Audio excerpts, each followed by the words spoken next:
तो इसके पहले आप लोगों ने क्या देखा था? इसके पहले आप लोगों ने समाजवाद के बारे में थोड़ा बहुत डिफिनेशन उसका देखा था बढ़िया से, और आप लोग उसके बारे में समझे भी थे कि उत्पादन के साधनों पर किसी खास व्यक्ति का अधिकार नहीं होकर के समाज का अगर अधिकार होता है तो उसे हम उस विचारधारा को, उस आर्थिक व्यवस्था को हम क्या कहते हैं? समाजवाद कहते हैं। ठीक है, ऐसा क्यों हुआ, क्यों आया, इसके पीछे कारण क्या था, कौन कौन से ऐसे कारक थे, कौन कौन से ऐसे पैरामीटर थे जो समाजवाद के निर्माण, समाजवाद के भावना को लाने में सहायक साबित हुए? आखिर कौन सी ऐसी परिस्थिति समाज में घटित हो रही थी या हो गई थी?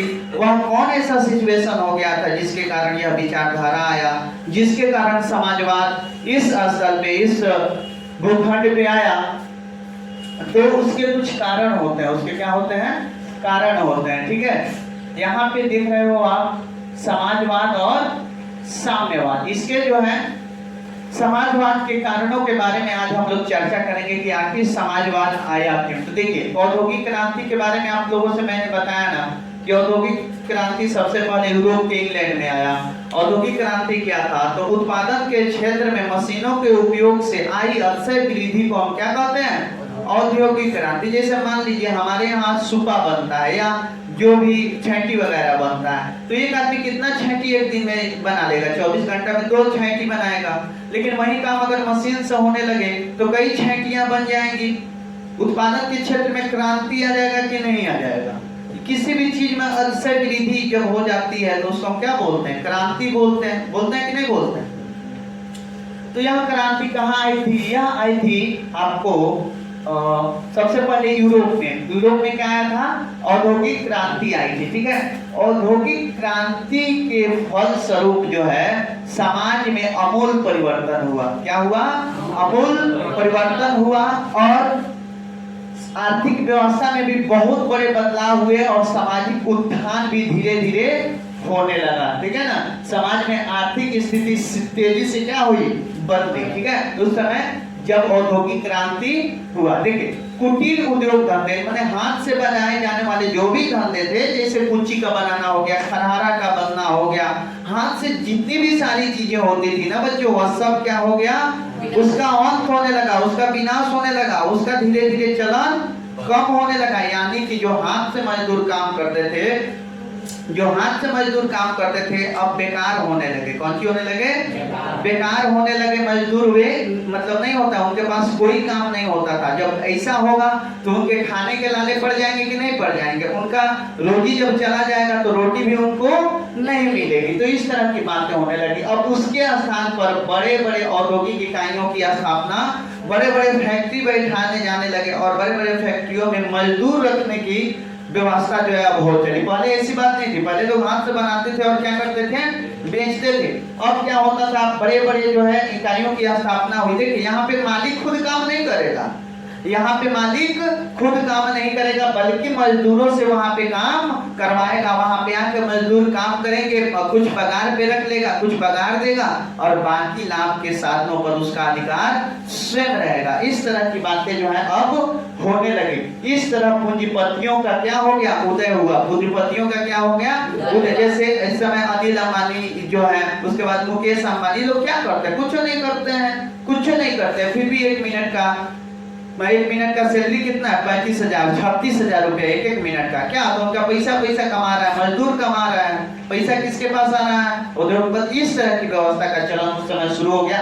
लेकिन बच्चों, बात यहाँ पे आ जाती है, पूंजीपति जो है अच्छे व्यक्ति तो हुआ ही नहीं करते थे। उनके पास हमेशा जो है पैसे की लालच बनी रहती थी। वे और ज्यादा कमाने की सोच में आगे बढ़ रहे थे, और इसके कारण जो है श्रमिकों की स्थिति धीरे धीरे क्या हो रही थी? बिगड़ रही थी। उनका निरंकुशता जो है और इनकी हालत बिगाड़ने में क्या कर रहा था? योगदान कर रहा था। जब मन करने तब जो है कोई नया रूल लगा दिया, जब मन किया तब कोई और डिजाइन का जो है फॉर्मूला लगा दिया, जिससे मजदूरों की जो है स्थिति जो है क्या हो रही थी? घट रही थी। मजदूरों का आर्थिक शोषण भी हो रहा था।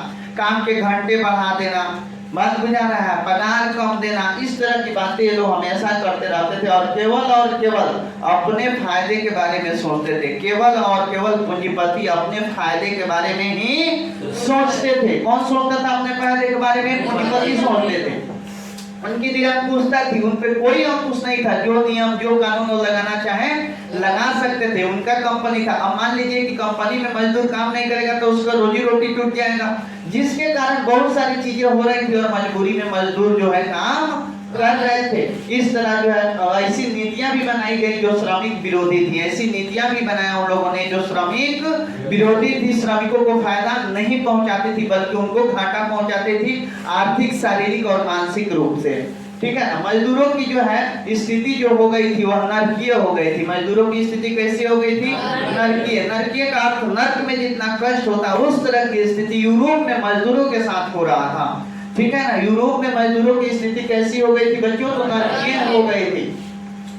ठीक है ना। उनका जो है आर्थिक रूप से भी जो है उनका दोहन हो रहा था, सामाजिक रूप से भी जो है उनका दोहन हो रहा था, उनके ऊपर क्रूर शोषण भी हो रहा था। मजदूरों का यह जो है नरकीय स्थिति जो है उस समय औद्योगिक क्रांति की देन थी, जिन्होंने पूंजीपति वर्ग का उदय किया था। पूंजीपति वर्ग जिसके कारण आए थे। पूंजीपतियों का उदय क्यों हुआ था? औद्योगिक क्रांति के फलस्वरूप मशीन वगैरह ये सारी चीजें तब है ना। पूंजीपति तो पहले नहीं था, सब पूंजीपति पहले था सब नहीं था। पूंजीपति कब आया? जब औद्योगिक क्रांति हुई, बड़े बड़े फैक्ट्रियों का निर्माण हुआ तो मालिक क्या हुए? पूंजीपति हुए। पहले इस तरह की व्यवस्था यूरोप में नहीं थी।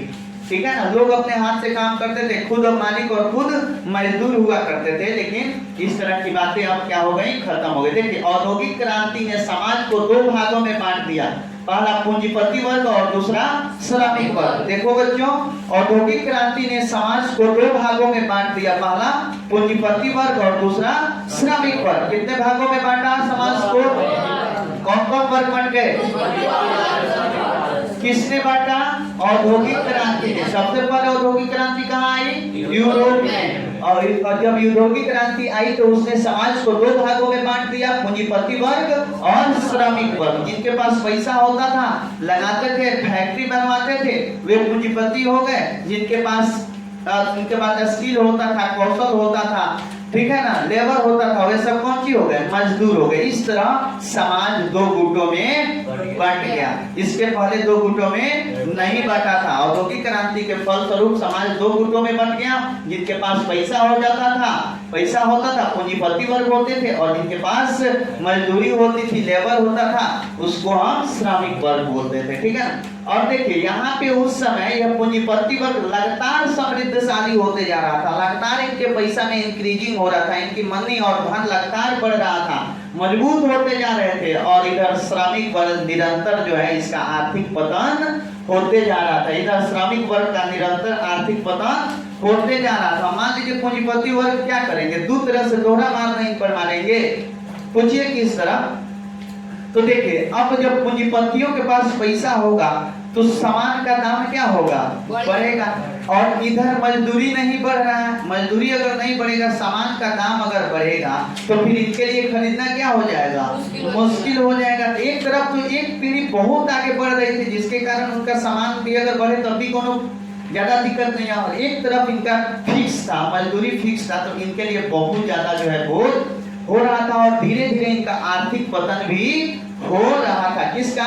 तो श्रमिक वर्ग का। किसका बाबू? श्रमिक वर्ग का। यहाँ पे उत्पादन के साधनों पर दो वर्गों का जो है अलग अलग तरीके से जो है अधिकार था। एक था पूंजीपति वर्ग और एक श्रमिक वर्ग। ठीक है। तो उत्पादन के साधनों पे जो दो इकाई थे, एक पूंजीपति वर्ग और एक श्रमिक वर्ग। ठीक है। तो पूंजीपति वर्ग तो आराम से इनके पास पैसे आ जाया करते थे, इनकी जिंदगी ऐसो आराम में बीत रही थी। ठीक है ना। ये जहां मन करता था तहां घूमने जाते थे, जो मन करता था सो खाते थे।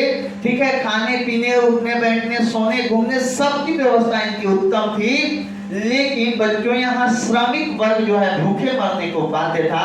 यानी उत्पादन के साधन का जो दूसरा इकाई था वह भूखे मरने के लिए बाध्य था, और जो पहला इकाई था उसकी जिंदगी ऐशो आराम में बीत रही थी। तो ऐसा चलेगा क्या? ये ना चले, ऐसा खेला ना होवे। बात बुझा रहा है? यह समाज में नहीं चलेगा। इसके लिए कुछ नियम और कानून आएंगे।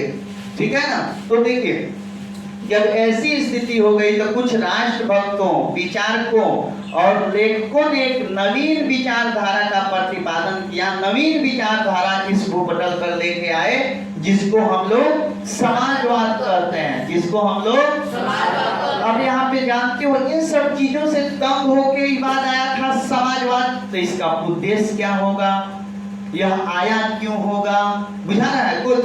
मैंने अभी नहीं बताया, लेकिन समाजवाद क्यों आया होगा आपके दिमाग में आ रहा है बात, कुछ बुझा रहा है कि समाजवाद आया क्यों? क्योंकि इनकी स्थिति और इनकी स्थिति में क्या किया जाए, तालमेल बैठाया जाए। यह अगर आगे बढ़ रहे हैं तो इनको भी आगे बढ़ाया जाए, इनकी स्थिति में सुधार किया जाए, इसके लिए समाजवाद आया। और यह किसने दिया था, तो कुछ राष्ट्रभक्तों, विचारकों और लेखकों। ये सब लोग जो होते हैं ना, राष्ट्रभक्त जो होते हैं, विचारक जो होते हैं, जो लेखक होते हैं, जो कविता लिखते हैं, ये सभी चाहते हैं कि समाज में सभी लोगों का क्या हो, विकास हो, समाज में सभी लोगों का क्या हो। और इनका समर्थन मिलता है आगे चल के, इसलिए मिलता है क्योंकि जब तुम मुझे दबाओगे, मुझे बोलोगे, मुझे पीटोगे, मेरा हक छीनोगे, तो कहीं ना कहीं कितना दिन तक हम बर्दाश्त करेंगे, एक ना एक दिन तो तैयार हो जाएंगे लड़ने के लिए, अपने हक के लिए, मरने के लिए, जीने के लिए, ठीक है ना। तो ये सभी जब आगे बढ़ते हैं तो धीरे धीरे लोगों का भी समर्थन इनको मिलता है। यहाँ पे देखिए बच्चों, Saint Simon, Fourier, Louis Blanc, Robert Owen, Karl Marx, Engels, इतने लोगों ने इस नवीन विचारधारा के प्रतिपादन में महत्वपूर्ण भूमिका निभाया। तो यहाँ पे आप लोग देख रहे हो कि औद्योगिक क्रांति के फलस्वरूप समाज में किस तरह का परिवर्तन हुआ, कुटीर उद्योग धंधों का किस तरह से विनाश हुआ, बड़े बड़े औद्योगिक इकाइयों की स्थापना किस तरह हुई, औद्योगिक इकाइयों की स्थापना के फलस्वरूप मजदूरों की स्थिति में क्या परिवर्तन आया, ठीक है। मजदूरों की स्थिति के फलस्वरूप इन लोगों ने सोचा कि समाज में एक नई विचारधारा का प्रतिपादन होना चाहिए जो मजदूरों के स्थिति पर भी ध्यान दे। तो ये सारी चीजें आपको बहुत भली भांति जो है समझाने का मैंने प्रयास किया। नेक्स्ट वीडियो में इसके आगे वाले कड़ी को लेकर के उपस्थित होंगे, तब तक अपने दोस्त और दोस्त को दीजिए।